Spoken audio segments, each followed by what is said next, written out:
잘 보면 여기 보시면 지역 주민이 이렇게 이제 서비스 신청이나 아니면 발굴이 되면 이렇게 읍면동에 들어옵니다. 읍면동에 들어오면 초기 상담, 서비스 개입, 종결, 사후 관리 이렇게 한다고 돼 있고, 너무 어려운 사례가 오면은 이렇게 시군구가 저희 천안시청이거든요.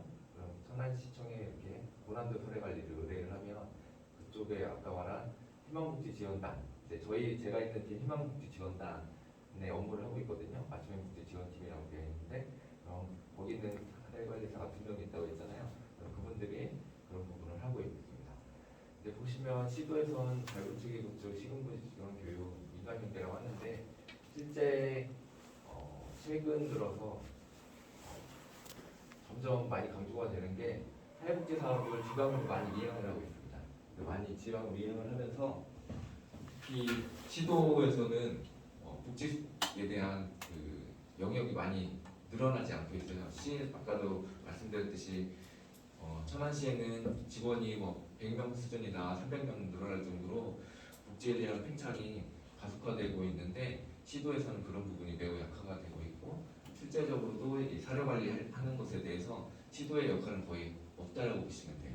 거의 그냥 중앙부처에 보고할 때 그냥 그 보고 자료를 한꺼번에 모아서 중앙부처로 보건복지부로 전달해주면 그런 역할 빼고는 특별하게 하고 있는 게 없습니다. 그래서 이거는 이제 보건복지부의 읍면동 찾아가는 보건복지 매뉴얼에 나와 있는 거고요. 이제 좀 더 업무 절차를 상세히 살펴보면 이것도 저희 지침에 나와 있는 겁니다. 그래서 이 매뉴얼에 나와 있는 거고, 이제 다른 제가 이제 민간에 있는 사례 관리도 이제 그 동에 있을 때 쌍용종합사회복지관하고 사례 관리를 같이 해본 적이 있거든요. 그쪽에서는 이런 절차가 그렇게 명확하지가 않더라고요. 명확하지가 않은데 저희는 이 절차를 아주 명확하게 되어 있고, 그다음에 저희는 행복이용 시스템이라는 게 있습니다. 최근에 지금 뉴스에서 많이 나왔을 거예요. 국감에서도 그 시스템이 문제여서 대상자들한테 돈이 안 나가서 문제가 됐다 이런 뉴스를 보셨잖아요.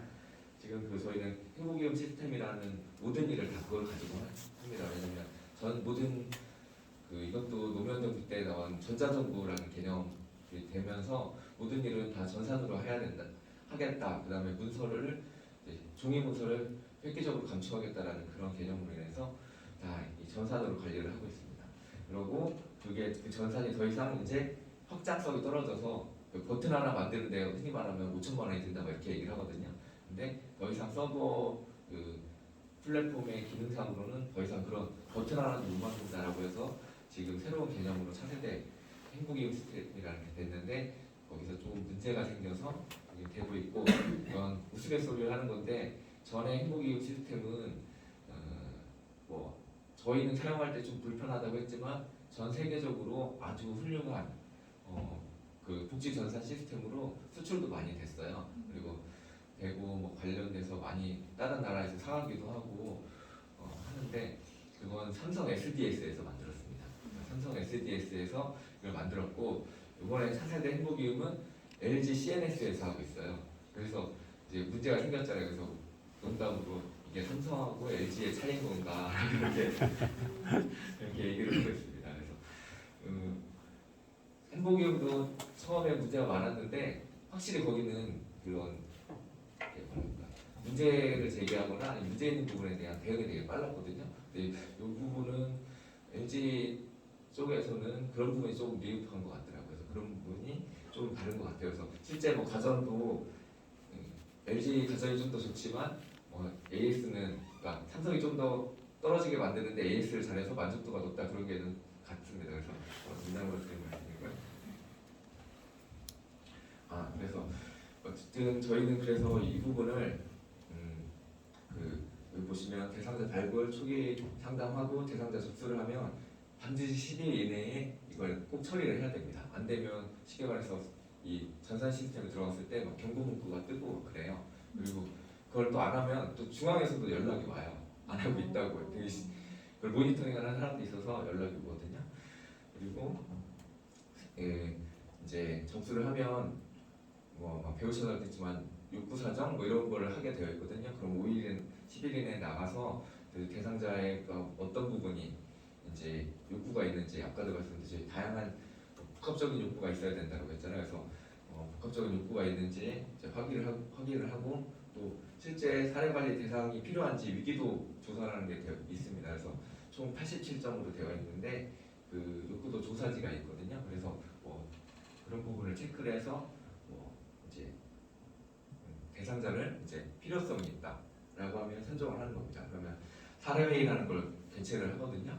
근데 보통 내부 사례회의라고 해서 그 동에 있는 읍면도 그 팀원들을 가지고 팀원과 팀장님이 함께 사례회의를 거쳐서 사례 대상자를 선정을 하고 여기 보면 대상자 구분및 선정이라고 되어 있는데 여기 보면 저희가 통합 사례 관리에 크게 두 가지로 나눕니다. 그래서 사례 관리 가구라고 해서 1개월 이상의 그다음에 중장기적 개입이 필요한 가구를 사례 관리 대상자로 하고 그다음에 그렇진 않지만 서비스 연계 가구라고 해서 욕구가 단편적이고 1개월 미만의 단기적 개입이나 단순한 서비스 연계로 해결이 될 것 같다라고 하면 이제 서비스 연계 가구라고 해서 대상자 구분을 합니다. 근데 굳이 이걸 보시면 구분을 할 이유는 없다고 생각을 해요.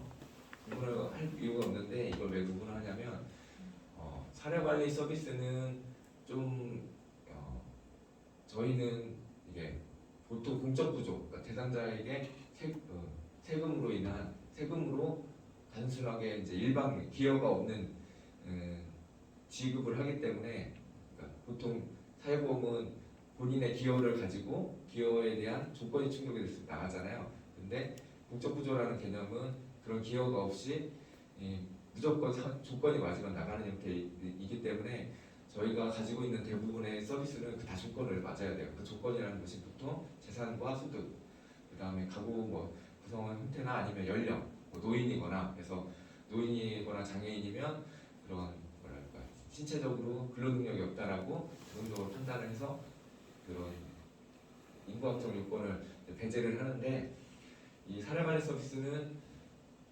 좀 그 대상이 많이 열려 있습니다. 그래서 그런 걸 전혀 보지 않아요. 정말 돈이 많으신 분도 이런 뭐 필요가 있다라고 하면 지급을 그 비용을 좀 쓸 수 있거든요. 한 가구당 100만 원까지. 그럼 그걸 쓰기 위해서 이걸 하는 거예요.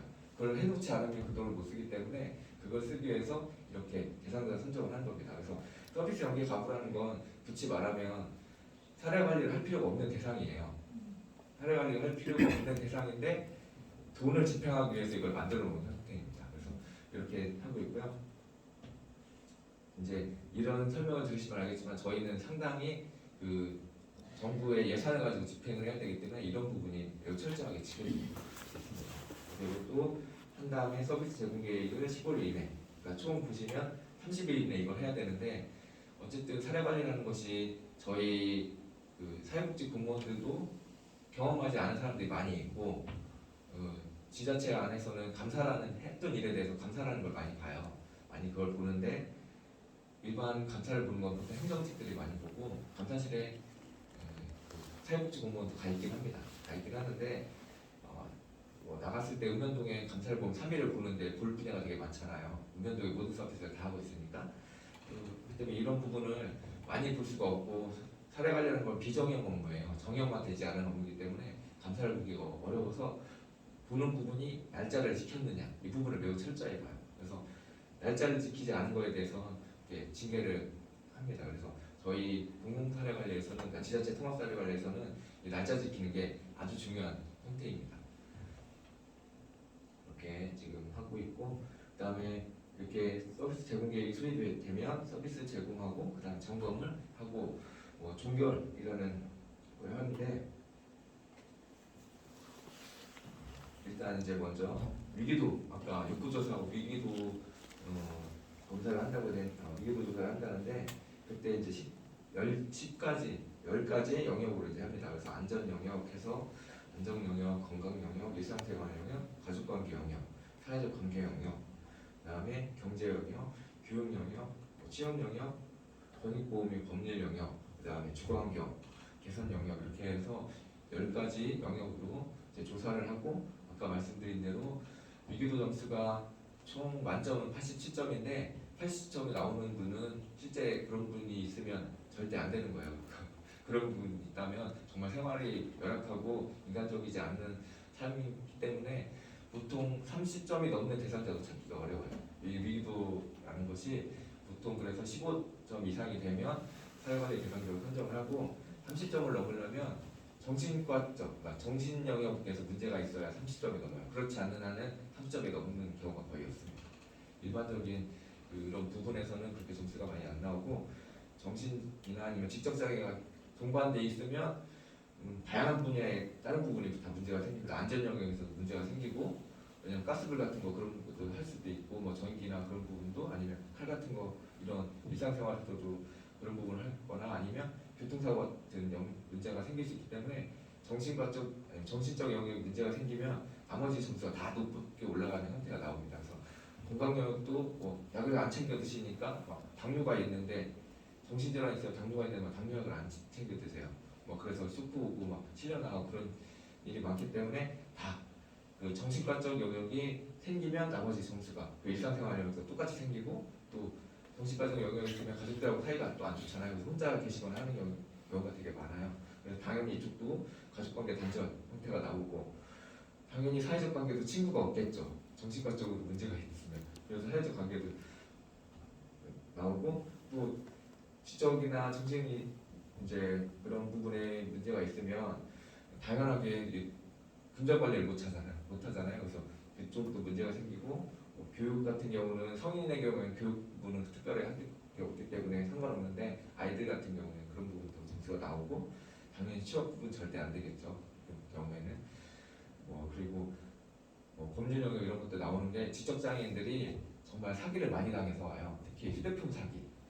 휴대폰 업체에서 엄청 고가로 팔거나 아니면 여러 개를 팔거나 막 해요. 근데 그 부분이 문제가 위사능력자라고 우리는 생각을 하지만 그 계약이 다 정당하게 효력이 있습니다. 대법원까지 간 판례가 있어서 그 부분을 할 수가 없고 오히려 그 부분에 문제 제기라면 그쪽에서 더 당당하게 나옵니다. 어떤 문제가 있었냐면은 그런 부분으로 휴대폰 같은 걸 많이 팔게 해서 이제 소송이 들어갔고 그랬더니 그쪽 통신사 쪽에서는 지적장애인이라고 해서 이 사람이 지금 통신이나 이런 걸 구매할 수 있는 권리를 왜 부당하게 막고 차별하느냐라고 오히려 역으로 들어와서 더 이상 그쪽에서 장애인 단체에서 하는 것을 진행하지 못했던 사례가 있습니다. 이제 다시 이걸 들어보면 이렇게 이제 하고 있고 그래서 지자체 통합사회관리의 실제 대상자는